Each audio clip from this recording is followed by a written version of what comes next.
இதுல ஏங்க என்ன இருக்கு?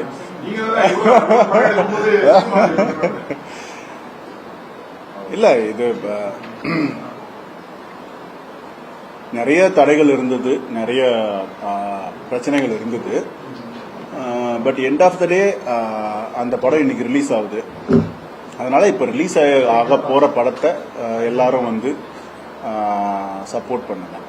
இந்த படம் பல பிரச்சனைகள் இருக்கிறதுனால இந்த படத்துக்கு அநீதி நடந்திருக்கா அல்லது நல்லது நடந்திருக்கா இது எல்லாமே மக்களுக்கு தெரியும். ஸோ அதுக்கான ஜஸ்டிஸா இந்த படத்தை வந்து அவங்க சப்போர்ட் பண்ணணும்னு கேட்குறேன். இல்லை, நான் இன்னும் இதை பற்றி நிறைய பேசல. ஒரு வாட்டி சினிமா ஈவெண்ட்ல பார்த்தேன், நிறைய பேசல.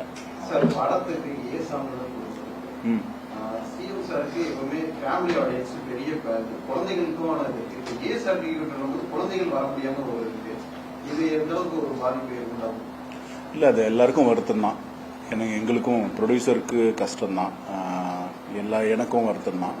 ஸோ அது கொஞ்சம் கஷ்டம்தான். பட் ஆனால் எங்களுக்கு அதை ஃபைட் பண்ணுறதுக்கான டைம் உண்மையிலே இல்லை. இப்போ ஒரு சர்டிஃபிகேட் கிடைச்சிருக்கு, அந்த படத்தை ரிலீஸ் பண்ணுறது தான் எங்களோட ஃபர்ஸ்ட் ப்ரியாரிட்டியாக இருக்குது.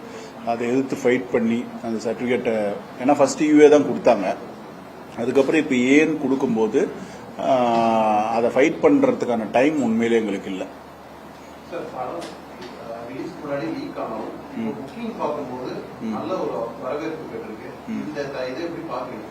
இல்ல, அது உண்மையிலே மக்களுக்கு தேங்க்ஸ் சொல்லணும். அவங்க நினைச்சா தியேட்டருக்கு வராம இந்த படத்தை பார்க்கறதுக்கான வாய்ப்பு அவங்களுக்கு இருக்கு.